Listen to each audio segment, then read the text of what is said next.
teman-teman, balik lagi bareng gue Helvi Lianti di Ocehin Helvi. Di episode kali ini gue lagi sama ding ding ding ding ding bingung gitu gue. Rinjani Reza. Assalamualaikum. Waalaikumsalam. Assalamualaikum. Mas Red, gimana kabarnya? Alhamdulillah baik sih. Kamu gimana kabarnya? Baik juga, Baik ya? Alhamdulillah. Kita udah lama gak ketemu ya, Vi? 2 Parah. tahun kayaknya, 2 tahun kita gak ketemu nih. 10 ya. Udah kemarin sempat rekaman bareng ya. Wah, luar biasa. Oh iya, jadi Rinjani Reza ini salah satu vokalis yang ada di project Indonesia Kita. Lagunya bagus banget, udah pasti dengerin dong. Suaranya juga keren kan, weh? Biasa aja, yang lain yang bagus sih sebenarnya. Aduh. Oke, Mas Rez. Yeps. Sekarang lagi sibuk apa? Sekarang lagi sibuk muterin lagu buat orang-orang banyak. Muterin lagu. Muterin lagu buat orang-orang banyak. Jadi ternyata orang-orang tuh butuh banget ketika lagi nongkrong, lagi ngopi atau lagi ngapain aja, tapi dihibur sama kita diputerin playlist. Oh iya. Gitu.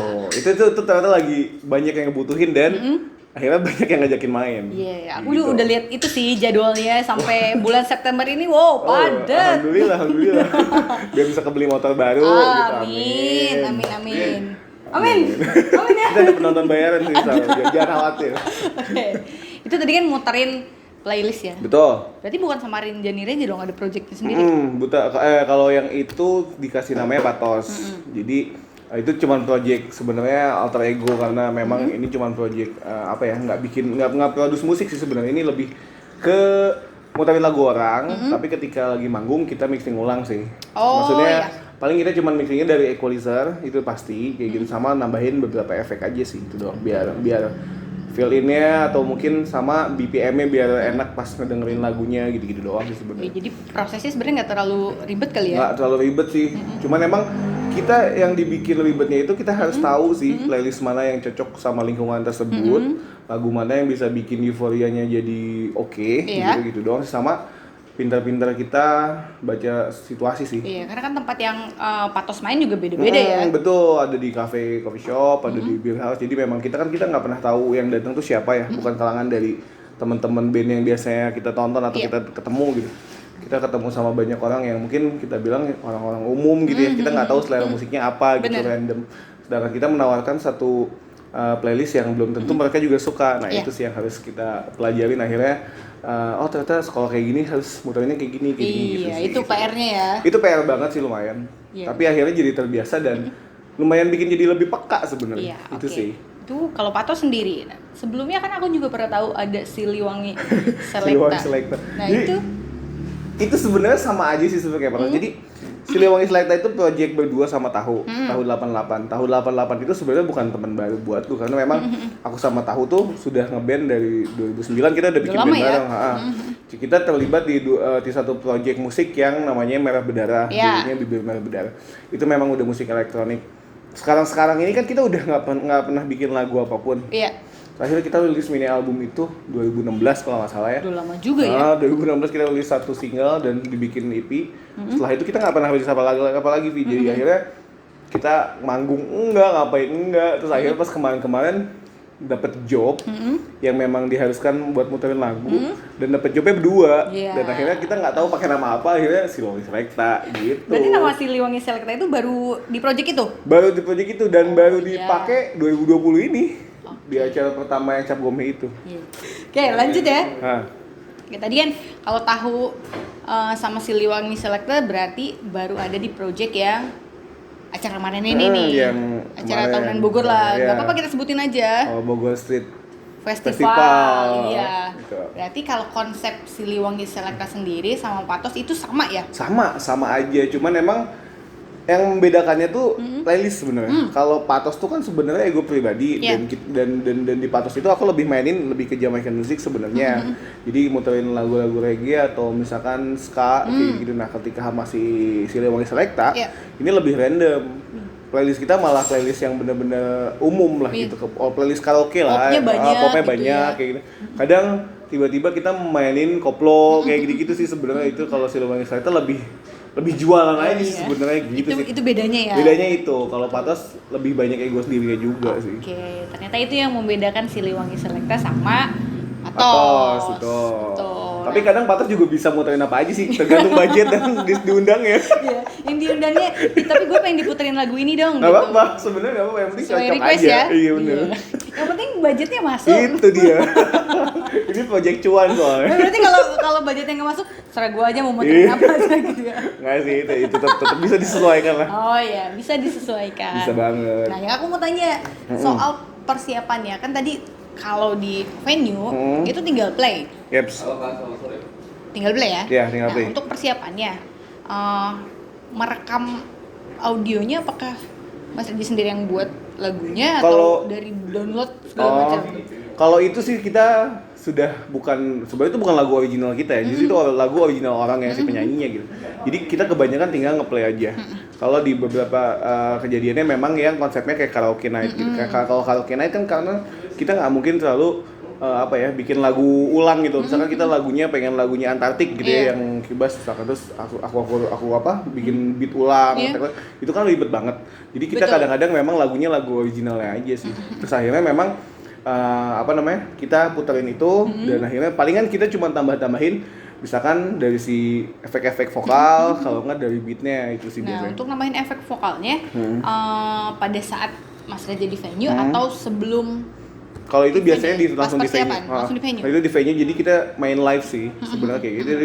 Itu mungkin salah satu skillnya buat seorang pemutar lagu ya, atau disebut DJ atau apapun atau selektor gitu sih sebenarnya kemampuannya bisa ngedit di atas panggung sekaligus seperti itu sih. Tapi memang kalau misalkan buat skala besar, kita juga kan ada hak cipta ya. Benar. Itu yang bikin kepentok sebenarnya. Kalau memang kita udah mulai main di partai besar yang dananya udah mulai besar gitu. Apalagi kalau artisnya nggak terima lagu yang kita bawain, kan ada yang kayak gitu. Itu bisa kena hak cipta, dan itu sih harus pintar-pintar kita buat misalkan kita minta izinnya gimana, atau memang kita juga sebenarnya tidak merusak lagu dia, dan bahkan kita cuma muterin lagu dia secara original aja gitu. Itu namanya performing right. Ya. Iya. Jadi sekarang kan banyak banget. Jadi kalau kita mau bawain lagu orang kan ada yang memang dia udah daftarin lagunya, lo nggak bisa sembarangan bawain lagu gue gitu kan. Ya jadi harus lebih hati-hati paling ya. Kan banyak kan kalau Patos sendiri memang muterin lagu-lagu originalnya orang lain gitu loh.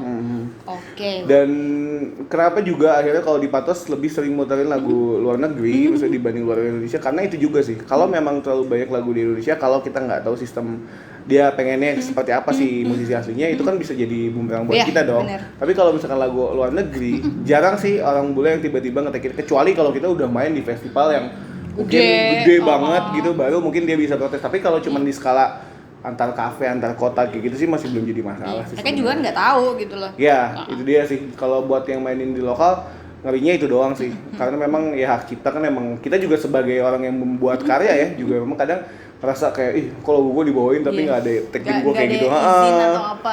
Kadang itu juga kita ngerasain kayak gitu sih. Tapi memang kalau sekarang sih semakin banyak orang yang mainin seperti ini, sebenarnya makin banyak yang si artisnya juga merasa di satu sisi terbantu loh, gitu. Kayak lagunya buat promo juga kan, gitu, kayak lagunya Reza Artamevia yang Berharap Tak Berpisah ya. Nah itu kan juga awalnya kan lagu yang sudah populer gitu, tapi sempat ngilang, sempat nggak terlalu kedua. Terus pas kemarin ramai sama budaya karaoke, akhirnya jadi booming lagi kan.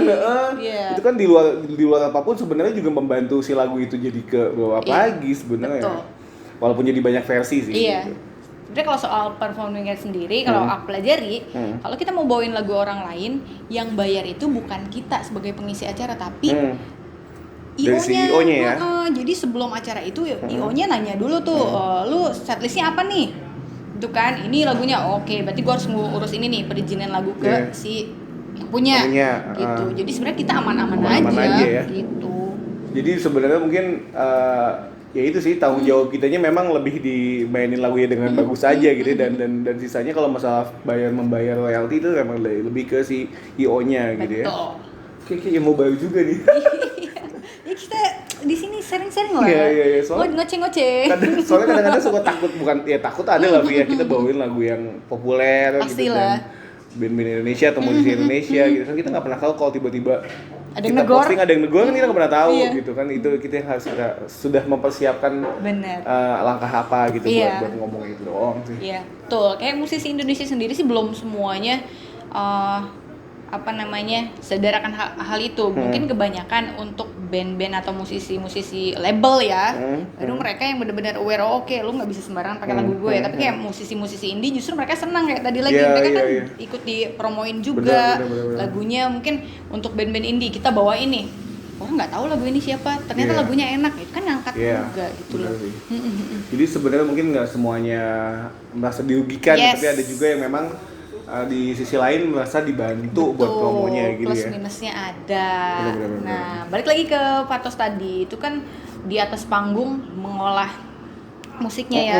Jadi ada beberapa orang yang beranggapan, tinggal ngeplay lagu doang gampang gitu kan. Padahal sebenarnya nggak segampang itu juga, lo nggak bisa asal gitu ya. Betul.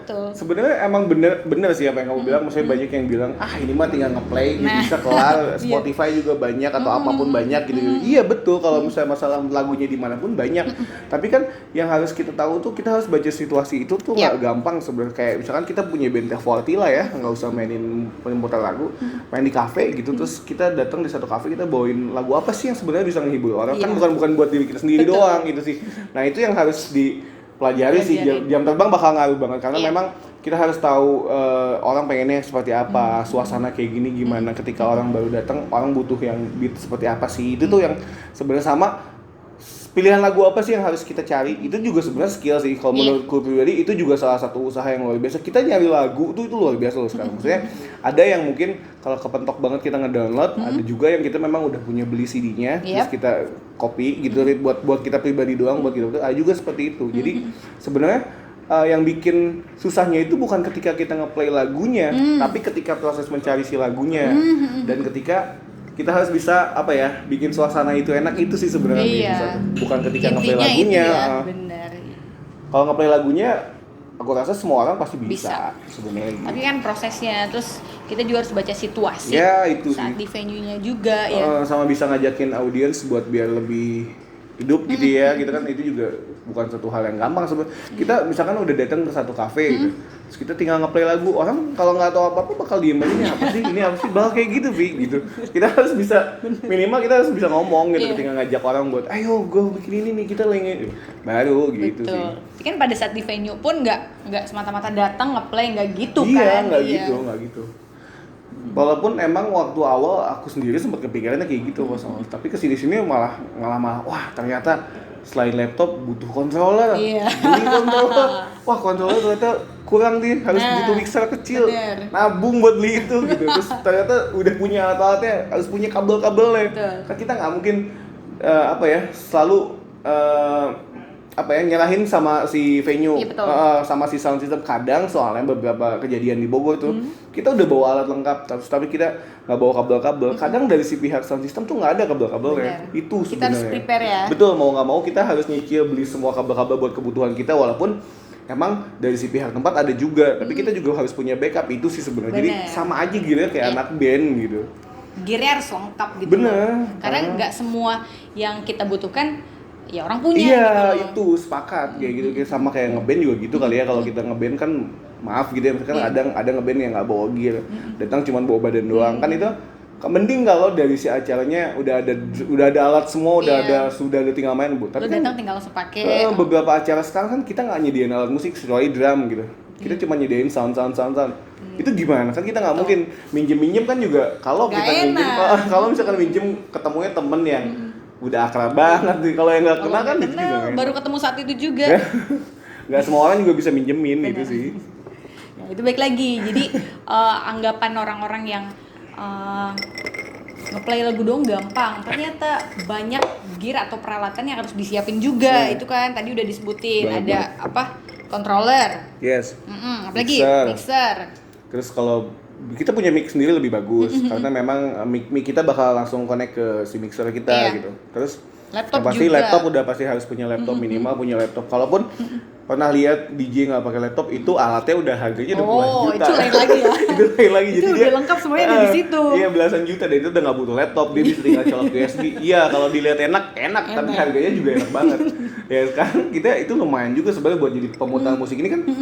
Sebenarnya disebutnya selektor ya, selektor atau mungkin kalau DJ kita karena memang kebanyakan nggak terlalu nge-mix lagu yang seperti DJ gitu. Kita bisa bilang selektor, beda. kita lebih selektor lah gitu. Dan selektor ini nggak cuma format yang cuma pakai laptop, controller, mixer gitu. Nggak itu doang, tapi juga ada yang benar-benar pakai piringan hitam gitu. Ada juga yang pakai turntable seperti ini. Datang ke atas panggung dia bawa si turntable, 2 biji dengan 1 mixer, dia bawa piringan hitam koleksi dia dari rumah. Itu apa ya? Itu juga satu usaha dan satu apa ya, harga yang lumayan mahal menurut aku sih. Persiapannya udah proper banget lah, dia nggak bawa segampang segala macam. Orang yang bilang gampang gitu. Itu doang sih. Kadang aku nemuin juga sih orang yang ini mah gampang. Iya, gampang. Ya udah coba sok. Aku suka gitu. Iya, ini gampang, tapi sok. Gitu kan gampangnya itu kalau ngeplay lagunya gampang, semua orang bisa. Tapi kan yang nggak bisa tuh baca situasi kayak gitu. Itu sih yang hal-hal yang dia nggak kepikiran ya. Betul, karena orang cuma ngelihatnya dari satu sisi aja. Oh, cuman nge-play gampang. Padahal di luar itu banyak juga yang harus disiapin, bener gak? Iya, gitu teman ngoceh ya. Jadi nggak segampang yang teman-teman pikirin gitu ya. Selalu ada skill-nya lah. Yeah. Tetap harus ada ilmunya sih, maupun itu cuman hal yang kelihatan mudah gitu, padahal tetap harus ada skill-nya gitu. Nggak semudah itu ternyata gitu. Luar biasa sih. Aku juga baru tahu loh. Baru tahu ya? Baru tahu. Ternyata peralatannya perlu sebanyak itu juga. Dan dihitung-hitung sebenarnya sama kayak format ngeband ya sama juga, biayanya sama ya, semakin bagus kualitas dan mereknya ya semakin mahal hasilnya juga. Semakin oke gitu juga. Jadi sebenarnya nggak beda jauh sama teman-teman yang ngeband gitu, sebenarnya sama aja. Iya, itu dia. Kelihatannya aja yang enak. Ya, kelihatannya enak. Kelihatannya enak. Ya mungkin kalau di Bogor sendiri aku belum banyak ketemu sama selektor ya. Kalau di luar aku udah lihat banyak tuh. Cuman kalau di Bogor memang baru tahu sama Janeriza kemarin, Selekta itu, terus Patos. Kalau yang lainnya aku belum pernah lihat. Di Bogor sebenarnya sekarang udah lumayan banyak sih. Maksudnya bukan lumayan banyak sih, maksudnya udah mulai udah mulai pada nunjukin gitu. Sebelum yang aku mulai ada teman-teman Pesta Rakyat, ada Pesta Rakyat, ada Menkis, ada Daru, terus ada Chico Jano waktu itu.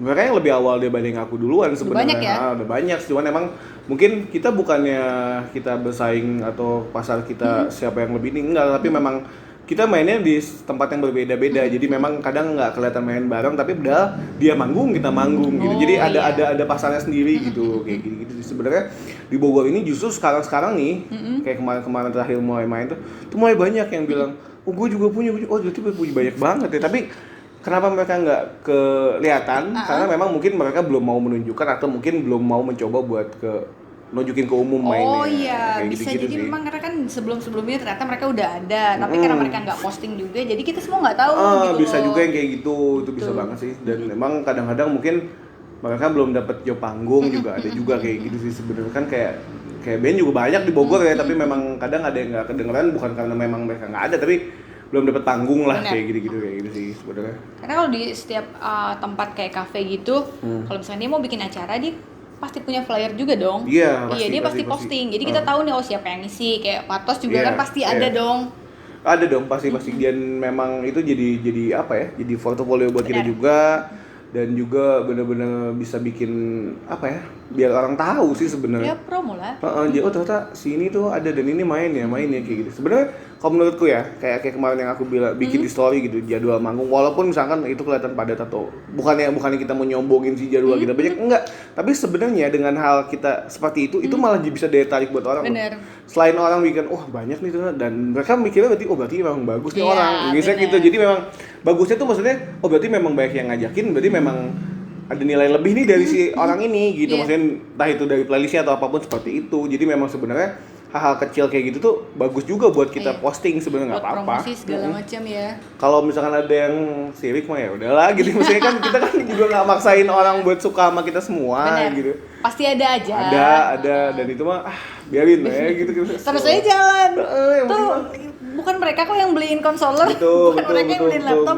Jadi memang jalan aja terus. Kalau misalkan kita musingin kayak gitu malah nggak jadi apa-apa gitu malah sebenarnya. Kita diem di tempat. Jadi gitu temen ngoceh. Jadi kalau kalian mau buat sesuatu, kalau misalkan kalian dibully lah atau di apa sama teman-teman kalian, gak usah didengar, terus aja jalan.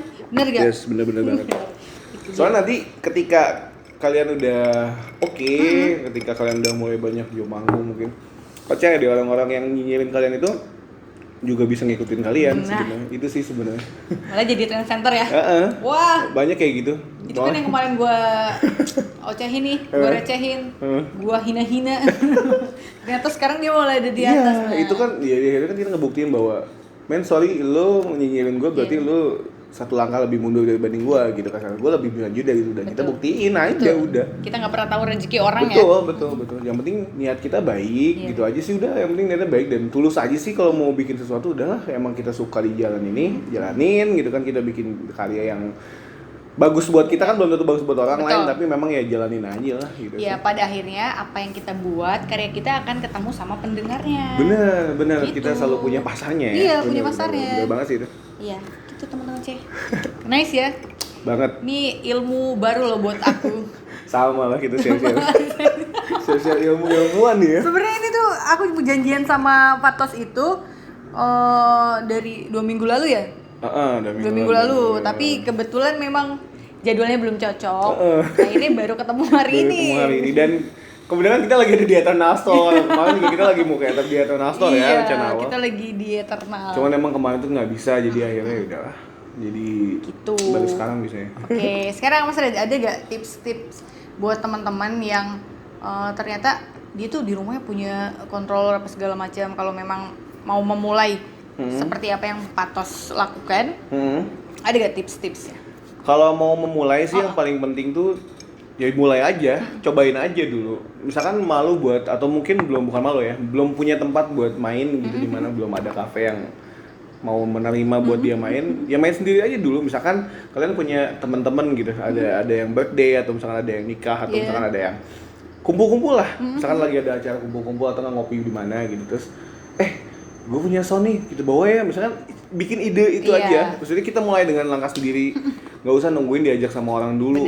Karena aku pun seperti itu. Aku dulu main di kuburan asli di dekat rumah gitu. Serius? Asli muterin lagu reggae di kuburan. Orang-orang pada komen, "Ayo ngapain lo di kuburan bikin iseng aja nih mah ngadem." Gitu. Tapi dengan lagi menghibur mereka. Iya kayak gitu. Tapi akhirnya malah jadi kesininya malah orang jadi tertarik. Jadi nggak apa-apa main di mana, di kamar kayak di mana kalian bisa pakai handphone atau apapun direkam gitu biar orang lihat aja dulu. Oh sini gini-gini juga kayak gitu kan, akhirnya bikin orang buat akhirnya tahu dan bikin kalian tunjukin juga lah gitu. Betul itu sih, dan akhirnya boleh nih kita gajakin aja nih kayak gitu sebenarnya sih. Karena sebuah usaha itu tidak akan pernah mengkhianati hasil. Asli. The best. Sama nih yang paling penting menurutku. Jangan malu kalau misalkan kalian baru model laptop doang. Jangan malu sama sekali, karena gini, itu pengalaman menurutku ya. Ketika aku terjun di Selector ini, aku cuma modal laptop. Asli modal handphone. Laptop. Jadi orang tuh ketika datang ke acara tuh sempet, lu modal apa? Laptop doang. Orang tuh pada gitu ya. Naon sih laptop hungkul, kita mah udah pakai controller, kita mah udah pakai mixer, udah pakai apa-apa. Alat gue udah canggih nih, lu cuma bawa laptop. Nah itu, orang kadang bilang, lu model lagi gitu doang, modelnya kayak gini doang, ya itu. Maksudnya orang tuh kadang nggak punya belum punya alat terus malu, tapi nggak mau jalan, akhirnya nggak jalan-jalan. Kalau aku tuh nggak, jadi memang udah punya laptop, jalan aja mikiran gitu. Orang mau suka nggak bodo amat, keluarannya sama aja, tapi tetap kita harus ngasah dari si lagu kita, misalnya buat tahu playlistnya, tahu enaknya kayak gitu. Sampai ngeringin waktu juga akhirnya bisa dengan niat ya, bisa sampai kebeli gitu-gitu itu sih sebenarnya. Seiring berjalannya waktu, dari yang tadinya cuma ada laptop, sekarang udah ada controller, ada mixer juga ya. Dan ya kalau memang kalian punya misalkan belum mampu buat beli yang serba mahal atau misalkan yang serba baru, bisa nyari yang second juga nggak masalah sih. Yang penting emang ada niatan buat beli si alat-alatnya sih gitu. Maksudnya kan masih banyak cara lah gitu. Ada yang second, ada yang mungkin beli dengan harga baru tapi lebih murah. Yang penting sih sesuai kebutuhan itu. Betul. Sih. Mungkin kalau udah memulai, ya lo harus konsisten gitu loh. Jangan sampai lo udah mulai, udah punya ini, udah bisa, udah. Kan banyak juga kan yang kayak gitu. Banyak kayak gitu. Itu yang akhirnya jadi setengah-setengah dan jadi ya udah nggak ada hasilnya gitu, percuma sih, dan akhirnya malah jadi buang-buang uang buat kita beli ini itu ya. Mendingan dimanfaatin sama orang yang nggak punya apa-apa tapi jalan. Betul. Gitu itu sih. Ya udah alatnya sini hibahin aja. Itu soalnya banyak orang yang tidak seberuntung kalian gitu, bisa beli ini itu tapi mereka tuh punya tekad yang kuat, wah gue pengen sukses di sini gitu. Jadi kalau buat teman-teman yang mungkin mampu beli sesuatu dengan mudah atau apapun ya mendingan dimanfaatin dengan sebaik-baiknya karena tidak banyak orang yang seberuntung kita. Itu aja sih. Tadi, oke, Mas Red, ada lagi ya mau disampaikan ke teman-teman? Cukup sih, itu sih kalau menurutku. Iya, poin untuk patos sudah kita sampaikan semua ya. Udah cukup. Cukup banyak sebenarnya. Cukup banyak. Jadi itu tadi teman-teman, jadi tips-tips dari patos. Kalau memang mau memulai untuk jadi seorang selektor, ya kalian mulai aja dulu. Nggak peduli alat yang kalian punya cuma laptop. Toh seiring berjalannya waktu, kalau kalian konsisten, alat apapun bisa kalian beli gitu loh. Gitu. Jadi untuk Dio Channel kali ini cukup ya. Sampai Mas Red, thank you udah mau diocehin. Thank you banget untuk ilmu yang bermanfaat buat teman ngoceh. Ini seru banget dan gak nyangka banget dia ajakin ngobrol di acara apa namanya, Bi? Dio Chain Healthy. Wah, biasanya Healthy tonton. Gue deg-degan loh karena dia tuh MC juga. Kadang-kadang jadi penyiar juga jadi. Kadang-kadang kalau saya tergantung dibutuhkan jadi kadang-kadang. Kadang-kadang ya. Kayak sampai ketemu di Dio Chain Healthy berikutnya. Bye.